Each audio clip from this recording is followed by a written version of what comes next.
Seigneur, merci pour ce temps qu'on a ce matin. Merci pour ce temps de louange où on a pu entrer dans ta présence. On veut continuer à entendre ta voix, ton cœur ce matin. Dispose nos cœurs. Tu vois tout ce qui peut nous troubler, nous charger, nous remplir nos idées, nos pensées, des soucis, que tu puisses évacuer tout ça pour qu'on puisse t'entendre au travers de ta parole qui va être apportée. Merci Seigneur d'être là. Merci pour chacune des personnes ici. Parle à nos cœurs, Père. Amen. Amen. Je n'ai pas la manette non plus. On s'habitue à une nouvelle démarche. Le verset le plus connu sur la terre, c'est? Hey, vous êtes bon, Jean 3,16. Et on l'a à l'écran ici qui dit « Car Dieu a tant aimé le monde qu'il a donné son Fils unique, afin que quiconque croit en lui ne périsse point, mais qu'il ait la vie éternelle. » Ce verset-là résume le cœur de Dieu, la situation de l'être humain et la solution de Dieu. J'ai une version personnelle de ça que je vais vous citer, je ne l'ai pas dans mes notes, mais c'est « Dieu aime tellement profondément l'humanité qu'il donne. Il ne donne pas une série de règles à suivre, une série de valeurs à suivre, une technique, mais il donne une personne, c'est Jésus. Afin que quiconque va mettre sa confiance, sa foi en lui, ne soit pas anéanti par les situations du quotidien et par la mort, mais qu'il puisse goûter à la présence de Dieu. Vous savez, Jésus veut dire Dieu sauve. Un autre nom qu'on donne à Jésus, c'est Emmanuel. On va l'appeler Emmanuel, qui veut dire Dieu avec nous, Dieu parmi nous. Dieu est parmi nous. Depuis le début des temps, Dieu désire restaurer l'être humain en relation avec lui. Depuis le début. Au début de la Bible, on voit que l'être humain a fait un choix de s'éloigner de Dieu, de vivre, d'être le seul maître de sa vie et de suivre ses propres choix. Et ça a été le début d'une rupture de la relation avec Dieu. Mais ce n'est pas le choix de Dieu, parce qu'on a été créés, vous et moi, pour être en relation avec Dieu. On ne peut pas vivre sans cette relation une vie pleine, complète, entière. Donc, ce n'est pas le choix de Dieu. Et la Bible nous dit constamment que Dieu est venu lui-même sur terre, dans la personne de Jésus, Dieu avec nous, Dieu qui sauve, pour régler le problème de la souffrance et notre incapacité de rentrer dans la présence de Dieu. Jésus est le cœur, la pierre angulaire de toute la Bible. Toute la Bible. Toute la Bible nous conduit vers Jésus.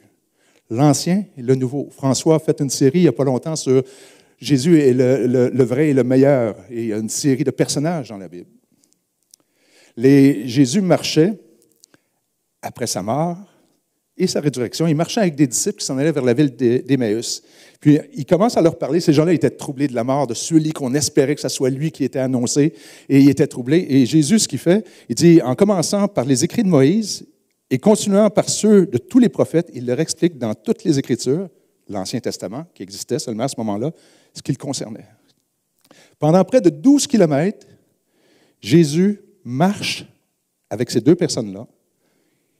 Il leur explique tout ce qui le concerne dans toutes les Écritures. Parce que tout pointe vers Jésus, tout nous emmène vers Jésus. Il explique comment les récits de l'Ancien Testament montraient qui était Jésus et ce qu'il allait faire. C'est le même message depuis tout le temps. Le message de la solution de Dieu n'a pas commencé avec la venue de Jésus, c'était le même message depuis tout le temps. Jésus, l'espoir qui avait été annoncé. Parfois, quand on lit l'Ancien Testament, beaucoup de gens posent des questions. Qu'est-ce qu'ils veulent dire? Qu'est-ce que ça veut dire, ces textes-là? Il me semble que ça n'a pas de bon sens. Et certains récits, quand on les met dans le contexte, on comprend beaucoup mieux. On a été créés pour être en relation avec Dieu. Et Dieu, depuis le début des temps, quand cette relation-là, il y a eu cette rupture, s'est engagé à restaurer cette relation-là. Il a tout fait pour ça. Mon but ce matin est de nous emmener à voir comment ce message-là prend sa source déjà au début de Genèse et prend son accomplissement, trouve son accomplissement dans la venue de Jésus dans Jean 3,16. Parce que Jean 3,16, qu'on a lu, qui est le verset le plus connu sur la planète, est déjà dans Genèse 3. Déjà dans Genèse 12, déjà à plein d'endroits ailleurs. J'espère qu'on va y arriver. Genèse 3. On est au tout début de la Bible. La création a eu lieu, créé hommes et femmes à l'image de Dieu. Et Dieu a donné une restriction. Vous pouvez faire tout ce que vous voulez. La seule chose, goûtez pas à l'arbre du fruit de la connaissance du bien et du mal. Autrement dit, il dit, essayez pas par vous-même de définir ce qui est bien, ce qui est mal, ce qui est vrai et ce qu'il faut, ce qui est faux, ce qui est juste et ce qui ne l'est pas, parce que vous n'êtes pas équipé, vous n'avez pas tous les éléments, tout l'impact que ça peut donner si vous faites le choix de définir par vous-même ce qui est bien et mal. Si vous faites ça, c'est le début de la fin. Parce que chaque être humain sur la terre va définir par lui-même ce qui est bien et mal, et d'un pays à l'autre, d'une région à l'autre, et d'une personne à l'autre. Pour moi, ça c'est bien, ça c'est mal, et c'est le début de la souffrance, de la destruction, des guerres, des conflits, et tout ça, ça va être la fin. L'histoire nous dit que l'être humain a choisi de croire Satan, qui s'est présenté pour séduire, et le mot Satan veut dire ennemi, destructeur, menteur, et il a mis le doute dans le cœur des êtres humains qui disent, Dieu, est-ce qu'il veut vraiment votre bien? Je ne pense pas qu'il veut votre bien, mais il ne veut pas vous connaisser le bien et le mal parce que vous allez devenir comme lui. Et l'être humain a fait le choix d'écouter le mensonge. Et la rupture est arrivée. La souffrance est rentrée. La tuerie est rentrée. Le mensonge est rentré. Tout de suite après ça. Mais là, le texte qu'on va regarder, on est tout de suite là. Dieu est devant Adam et Ève. Qui veut dire premier homme, première femme. Et il y a ce texte-là, il s'adresse à Satan. Il dit, « Je mettrai l'hostilité entre toi et la femme, entre ta descendance et sa descendance. Celle-ci t'écrasera la tête et tu lui blesseras le talon. »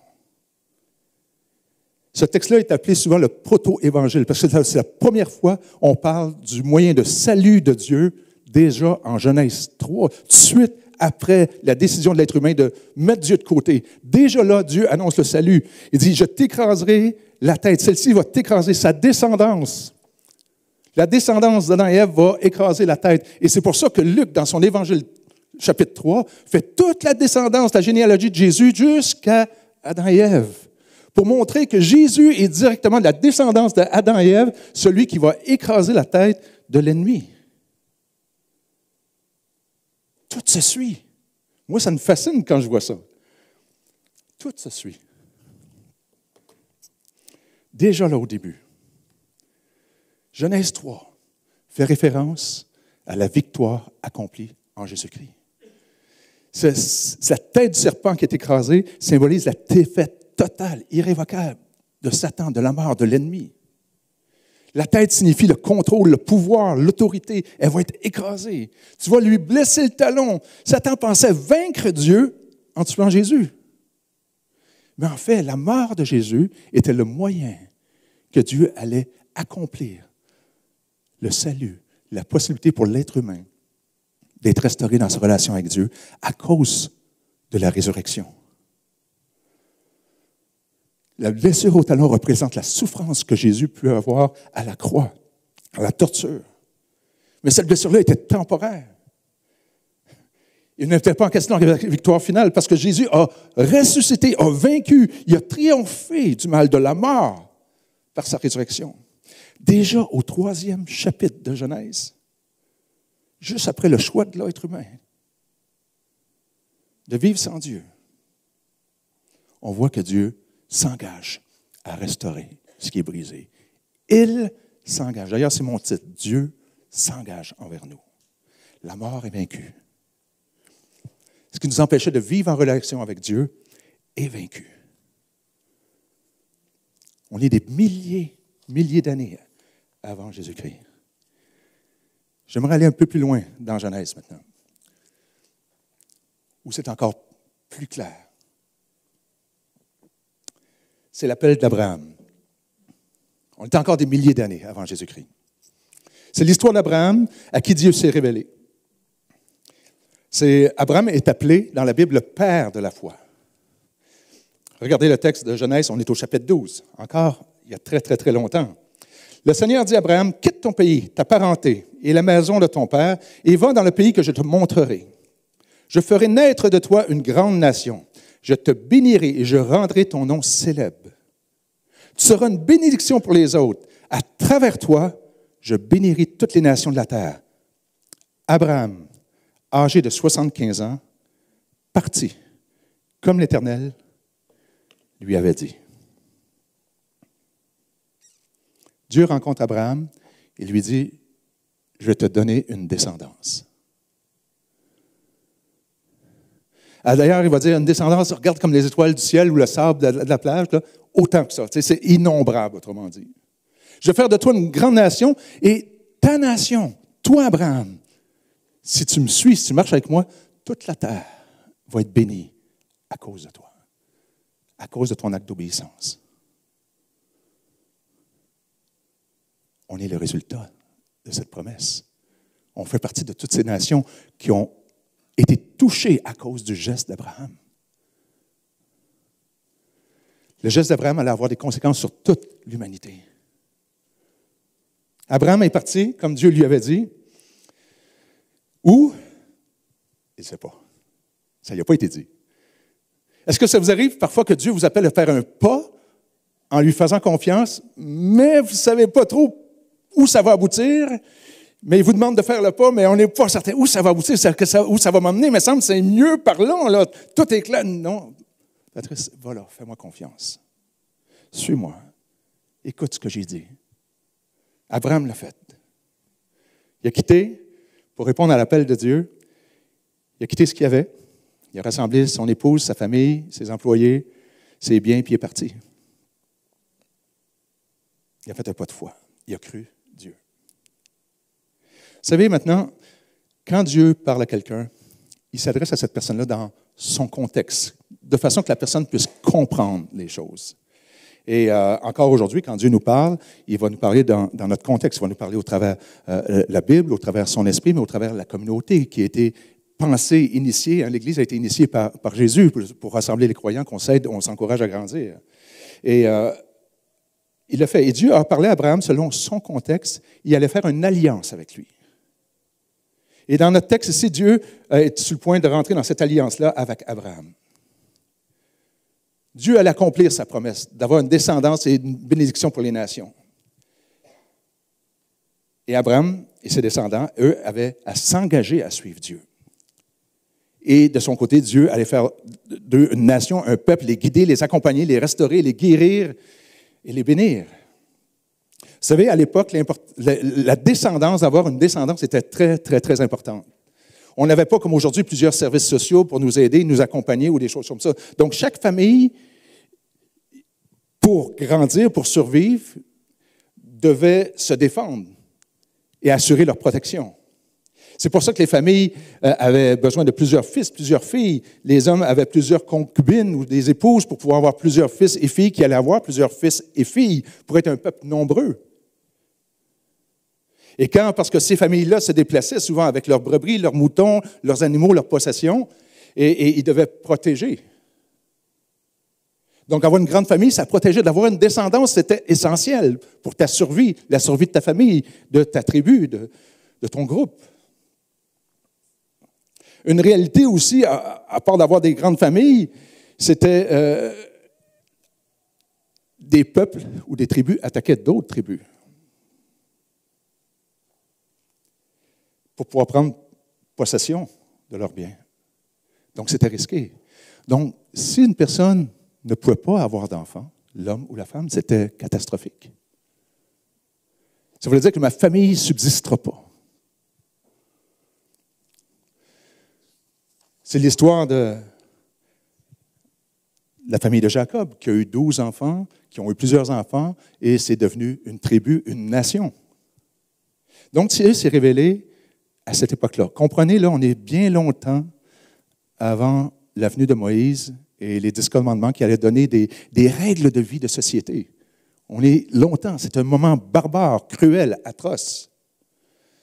Donc, parfois, une tribu attaquait une autre tribu, c'était très violent. Et là, c'est quasiment un petit bout pour adultes, là, mais c'était très, très violent, dur. Si un roi de tribu, un chef attaquait une autre tribu qui avait 1000 personnes là, 1000 personnes, et le roi s'emparait de toute cette tribu-là, tout le monde était tué. Puis on voit des films des fois à coups d'épée et des bras tranchés. C'était horrible. Tout est éliminé. Hommes, femmes, enfants. Et garder possession, les troupeaux, les serviteurs. Parfois, si le vainqueur de ces conflits-là avait un peu de compassion, qui était resté des survivants, il allait faire une pratique. Une pratique qui était commune à l'époque. Rappelez-vous, ce n'est pas aujourd'hui, c'est des milliers d'années avant Jésus-Christ. Donc, le chef vainqueur, s'il y avait un élan de compassion, et s'il y avait 1000 personnes peut-être qui avaient été mises à mort, décapitées, puis il restait une cinquantaine de personnes qui étaient peut-être cachées, qui ont réussi à survivre, le roi pouvait leur donner une chance, une grâce particulière. Et ce qu'il faisait, là, il rassemblait les corps des morts, puis il faisait 2 piles, 2 tas. Et le roi passait entre ces piles, 2 tas de morceaux de cadavres, il s'installait de l'autre côté. Il emmenait les prisonniers et eux étaient de l'autre côté et le roi de l'autre côté. Le roi passait dans ces morceaux-là, entre ces morceaux-là. Et là, il y avait une alliance qui se faisait. Il disait aux survivants, il disait, écoutez, je vous donne une chance. Vous voyez ces tas-là, c'est là que vous devriez être. C'est ça votre fin. Mais je vous fais grâce. Je vous donne une chance de passer entre ces morceaux. Si vous passez entre ces morceaux, c'est que vous acceptez de rentrer sous mon autorité, d'avoir une nouvelle identité, de faire partie d'un nouveau peuple, d'une nouvelle tribu. Vous allez donner allégeance à ce nouveau roi, à lui qui était là. Moi, de mon côté, je vais vous intégrer dans le peuple, on va prendre soin de vous. Donc, les prisonniers étaient là, et il y avait un choix à faire. Ça devait marquer leur imaginaire pour comprendre, parce que le roi disait, si vous enfreignez mes lois, si vous allez contre moi, c'est là que vous allez vous retrouver, dans un de ces tas-là. Donc, les prisonniers devaient se tenir là et choisir. Il semble que le choix n'était pas difficile, là, mais ils devaient quand même choisir. Mais par cette alliance, le roi s'engageait.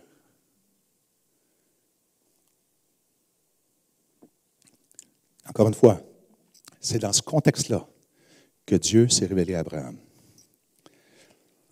Dieu se révèle à Abraham, il lui parle du futur, de son futur. Il l'invite en relation avec lui, à lui faire confiance, d'être un homme qui met sa foi en Dieu. Et par cette foi-là, il va avoir une grande descendance et tous les peuples de la terre vont être bénis. Regardez un petit peu plus loin. Il le mena dehors, Dieu mena Abraham dehors, il dit, contemple le ciel et contemple les étoiles. Si tu peux les compter, il ajouta, telle sera ta descendance. Abraham eut confiance dans le Seigneur. C'est pourquoi le Seigneur le considéra comme juste. Comprenez-vous la valeur de cette promesse? Tu vas avoir une descendance. N'oubliez pas, là, Abraham a 75 ans. Sarah, sa femme, est stérile. Tout pour périr. Il n'y a pas grand chance de survie, cet homme-là, avec sa famille. Il va être éliminé. Dieu lui dit, tu vas avoir une descendance. Regarde les étoiles. Tu ne peux pas les compter, mais ta descendance, tu n'arriveras pas à la compter. Et pas juste ça, tu vas être une bénédiction. Tu vas amener le bien, tu vas amener le bon pour toutes les nations de la terre. Toute une promesse. Paix, sécurité, repos pour toi et ta descendance.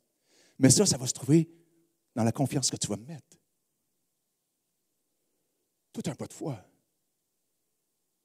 Abraham, sa femme, quelques serviteurs, son neveu Lot, 75 ans, un époux stérile, puis il sait qu'il n'y a pas ce qu'il faut en lui pour survivre.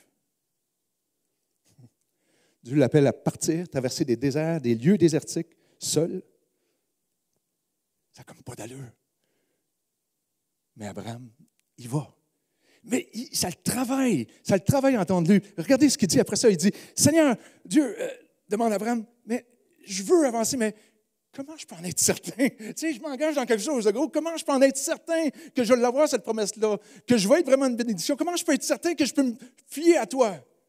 C'est une bonne question. Est-ce que ça vous arrive des fois de dire, Dieu, tu me demandes ça, mais il me semble que pour moi, je pourrais aller là. Tu ferais une exception pour moi. Non, fais-moi confiance. Oui, mais comment je peux être certain que c'est le bon choix? Une bonne question, hein?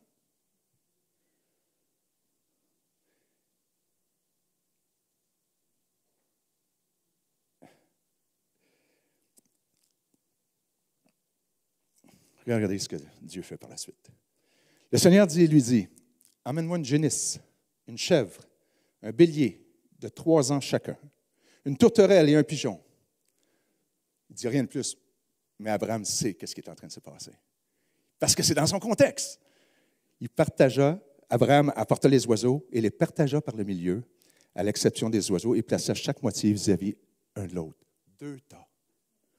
Abraham sait exactement où Dieu va en venir. Il dit qu'il est en train de faire une alliance avec lui. Remarquez que Dieu n'a pas fait ça avec des corps humains. Hein? Il a fait ça avec des animaux qui pouvaient être consommés par la suite. Vous savez, cette pratique-là, c'est une pratique commune à l'époque, dans ce contexte-là. Il y a un autre texte un peu plus loin dans la Bible, dans Jérémie, où Dieu demande de cesser l'esclavage au peuple.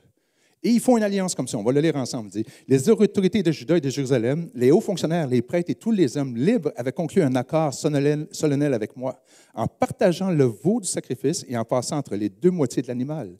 Mais ces gens ont violé l'accord qu'ils avaient conclu devant moi. Ils n'ont pas tenu leur promesse, je les traiterai donc comme le veau qu'ils ont partagé. Je les livrerai à ceux qui désirent leur mort. C'était quelque chose qui existait. C'était le pratique à l'époque. Et Abraham est là, devant le roi des rois. Abraham savait qu'il devait traverser en ces morceaux. Dieu lui dit, ce dont tu cherches dans ton cœur, ce que tu as besoin dans ton cœur, je l'ai, je te l'offre. Mais tu dois passer en ces morceaux. Et moi aussi, je vais passer, en disant, je vais m'engager pour toi. Mais pour ça, tu dois me faire confiance et passer. Je vais être ton roi. Tu vas avoir une nouvelle identité. C'est pour ça qu'il passe de Abraham à Abraham.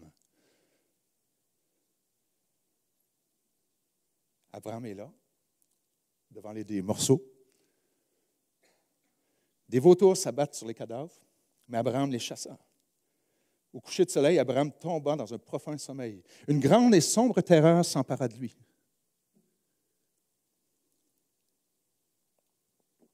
Abraham est là devant l'acte d'alliance qu'il a à faire avec Dieu. Incapable d'avancer. Parce qu'il sait qu'il n'y arrivera pas. Parce qu'il sait que s'il ne tient pas, lui, sa promesse de faire confiance à Dieu, il va se retrouver comme ça.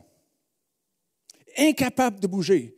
Des vautours viennent pour manger, j'imagine qu'il les pousse. Hey, touchez pas à ça, c'est mon alliance avec mon Dieu, avec Dieu. Mais il est là, incapable, au point qu'il y a une terreur qui s'en prend. Il dit, je ne peux pas me retrouver sans Dieu, parce que c'est la ruine pour moi, l'échec. J'ai 75 ans, peu de famille, mon épouse est stérile, je dois faire quelque chose, mais je suis incapable parce que je sais que je n'y arriverai pas à faire tout le temps confiance à Dieu. Et ça va être l'échec d'un bord ou de l'autre. Maintenant, comment Dieu s'est révélé à Moïse dans le buisson? Comment? Allez-y.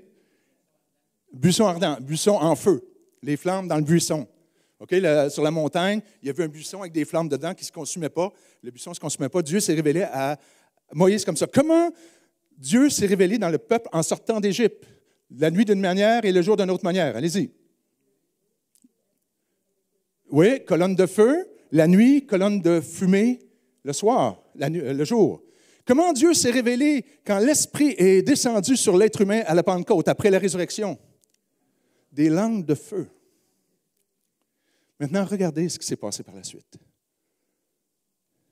Lorsque le soleil fut tombé et que l'obscurité fut totale, un tourbillon de fumée et une torche de feu passèrent soudain entre les animaux partagés. Ce jour-là, l'Éternel fit l'alliance avec Abraham. Comprenez-vous ce qui vient de se passer? Un brasier de feu, une torche de fumée qui passe entre les morceaux. Si Abraham passait entre ces morceaux, signifiait que son engagement avec Dieu était total. Par ce geste, je m'engage. Si je viole tes lois, tes commandements, je me retrouve là comme un de ces tas-là. Mais il n'arrivait pas à le faire. Abraham savait qu'il ne pouvait pas être pleinement, totalement, toujours marcher comme Dieu le veut et qu'il ferait des erreurs, mais que Dieu l'accepterait, comme il a été dit tout à l'heure, et l'accueillerait sans condition. Mais il sait qu'il n'y arrivera pas, il est là, incapable. Mais Dieu savait aussi qu'Abraham ne pourrait pas. Et Dieu allait lui montrer la grandeur de son amour pour lui. La grandeur de son amour pour chacun de nous autres. Dieu est passé pour lui, pour Dieu. Et Dieu est repassé pour Abraham. Abraham, si tu t'engages, si tu enfreins la confiance que tu as en moi, tu vas payer, tu vas mourir. Mais là, Dieu venait de dire en passant au nom d'Abraham, Abraham, si tu pèches, je meurs. Si tu enfreins, je paye les conséquences. Au tout début de la Bible, tout début de la Bible, Dieu annonce Jean 3,16. Tu payes, tu enfreins, je paye. Je vais subir la souffrance pour toi. Je vais subir la mort pour toi. Dieu s'engage. Pour moi, je trouve ça merveilleux. Comment toute la Bible se tient. C'est solide. C'est le même message d'un couvert à l'autre. Et quand on regarde ces textes de l'Ancien Testament qui pointent vers Jésus, c'est formidable. Abraham, je te connais, je t'ai créé. Je désire cette relation. Et c'est la même chose qu'il nous dit aujourd'hui. Je te connais, je t'ai créé, je désire cette relation-là. Je t'invite à me faire confiance. Je sais que tu n'y arriverais pas, mais j'ai payé pour toi. Je m'engage en ton nom pour que tu puisses avoir mon nom.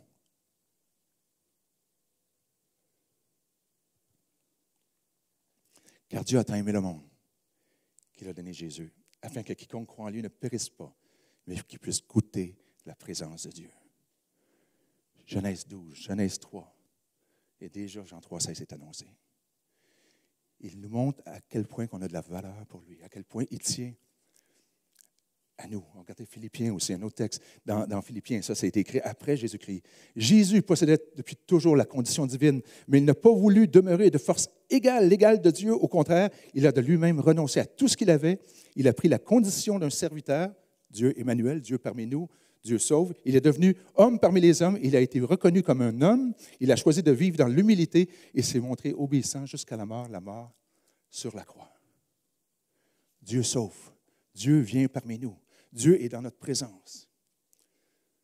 Voilà à quel point tu es précieux pour Dieu. Ta sécurité, ta paix repose sur moi. Fais-moi confiance. Oui, tu vas manquer, mais reviens, puis moi, je vais t'accueillir et on va continuer à avancer. Et tranquillement, on va te transformer. On va te donner une force nouvelle, une puissance nouvelle. Jésus, sur la croix, a dit, tout est accompli.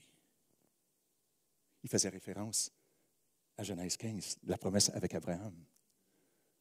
Regardez Galates, il fait référence à Jésus-Christ, en devenant objet de malédiction à notre place à la croix, parce que c'était une malédiction d'être sur la croix, nous a délivrés de la malédiction de la loi. C'est ainsi que la bénédiction promise à Abraham est accordée grâce à Jésus-Christ et que nous recevons tous par la foi l'Esprit promis de Dieu. Plein d'endroits dans la Bible que nous disent, lorsqu'on vient à Dieu et on dit, oui, je comprends maintenant ton plan, Dieu. Depuis le début des temps, c'était la croix. Jésus-Christ qui vient pour restaurer la relation, pour subir la mort que je n'avais pas à la subir. Si je viens et je reconnais ça et je reconnais mon besoin de toi, tu me remplis, tu mets en moi ton esprit. Et cet esprit me donne une vigueur, une vie nouvelle. Tout est accompli. Dieu nous invite à aller à lui maintenant. Notre rôle, mon rôle, c'est de croire. En quoi je mets ma confiance, ma foi? En quoi? Oui, Dieu, comment je peux être certain? Comment je peux être certain que je vais l'avoir, cette descendance, et que je vais être une bénédiction? Dieu fait cette alliance-là. Abraham savait que Dieu respecterait son alliance. Nous, on dit parfois, oui, mais Dieu, tu me demandes d'aller là, mais ça n'a pas de sens. Tu me demandes d'agir de telle manière, mais ça n'a pas de sens. Regarde ce qu'il m'a fait, ou regarde ce que j'ai besoin, il me semble ça répond. Fais-moi confiance. Oui, mais comment je peux être sûr que ça va être ça? Alors, regarde la croix. Regarde la croix, ce que j'étais prêt à faire pour toi. Tu as tout pleinement en moi. J'ai invité l'équipe de louange à s'avancer. Vous savez, parfois les gens disent, ouais, mais on est sauvé par Jésus-Christ. L'expression sauvé, c'est-à-dire on est restauré dans notre relation avec Dieu à cause de Jésus-Christ. Mais avant Jésus, comment les gens étaient sauvés? De la même manière. La promesse que Dieu va pourvoir un sauveur. Nous, c'est par l'accomplissement de la promesse par le sauveur, Jésus-Christ. Le message est le même depuis tout le temps, depuis toujours. Peut-être que vous avez déjà fait le choix de suivre Jésus dans le passé. Mais c'est un choix qui se renouvelle constamment. Parce que, comme quelqu'un a dit, mon aîné, on est tous des non-croyants dans certains aspects de nos vies. Ça peut être pour ma sécurité, dans mes relations. Je ne suis pas un non-croyant parce que je ne fais pas confiance à Dieu dans cette partie-là de ma vie. Mais Dieu nous appelle, fais-moi confiance. Viens. Chaque jour, on doit se rappeler ce que Jésus-Christ a fait. De là l'importance de l'Église. Peut-être que vous n'avez jamais fait ce choix. C'est-à-dire, Jésus, je vois maintenant l'ampleur de ce que tu as fait. Et comment, depuis le début de l'humanité, le projet de restauration pour l'humanité est en Jésus-Christ. Tout est tellement clair à un moment donné. Je veux ce don que tu veux me donner. Je veux ce cadeau. Je veux te suivre. Je veux mettre ma confiance en toi. Peut-être que vous dites, non, je dois y arriver par moi-même. J'ai tout ce qu'il faut. Vous savez, si l'être humain aurait pu y arriver par soi-même, notre monde ne serait pas comme il est aujourd'hui.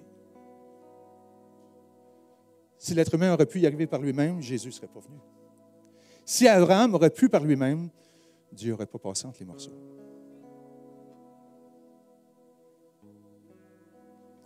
Dieu a fait ça. Jésus est venu parce que justement, il savait que toi et moi, on ne pouvait pas y arriver. Peut-être que vous êtes là devant cette ligne-là, il y a plein d'hésitations. Je veux marcher avec Dieu, mais il me semble que c'est tellement difficile. Dieu dit, viens, mon fardeau est léger. Suis-moi, je vais être avec toi tous les jours, je vais mettre mon esprit en toi et ensemble, on va avancer. Oui, peut-être que ça va trébucher des fois, mais on va se relever ensemble et on va avancer. C'est l'occasion aujourd'hui de répondre à Dieu. Et j'aimerais ça dans la prière vous inviter à courber la tête parce que chaque personne ici aujourd'hui a un rendez-vous avec Dieu. Chaque personne, moi inclus.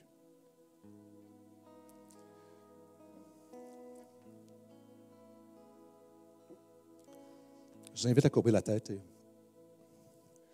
Juste dans vos cœurs, juste si vous êtes là, dire à Dieu, oui, je comprends encore un peu mieux aujourd'hui l'ampleur de ce que tu as fait à la croix. Comment depuis le début tu désires cette relation avec l'être humain, cette relation avec moi, et que tu as tout fait, tu as tout accompli pour ça. Et ce message qui a commencé il y a des milliers d'années est arrivé ici aujourd'hui. Et ce matin, tu peux lui dire, Seigneur, viens dans ma vie. Merci pour ce que tu as fait à la croix. Merci parce que tu as constamment annoncé. Aujourd'hui, je l'entends d'une façon nouvelle peut-être. Et je reconnais que j'ai enfreint tes lois, tes commandements, un après l'autre. Et puis, mais je sais que tu m'accueilles. Fais de moi ton enfant. Prends ma vie, mets en moi ton esprit. Merci Seigneur. Simplement comme ça. Amen. Vous savez, ce choix de mettre votre foi en Jésus. Quelque chose à continuer chaque jour. Ce qu'il a dit à Abraham, il l'a dit à chacun de nous aussi. Fais-moi confiance et tu vas être une bénédiction pour toutes les nations, pour vos voisins, vos familles, vos amis, vos proches, vos collègues. Vous serez une bénédiction pour chacun. Soyez bénis. S'il y a des gens qui ont fait une décision particulière ce matin, venez nous voir après ou parlez-en avec quelqu'un, juste qu'on puisse prendre un moment pour prier avec vous. Tous ceux qui sont inscrits à la formation, découvrir le projet de Dieu, on se retrouve dans la salle dans à peu près 10 minutes après le chant. Bon dimanche tout le monde.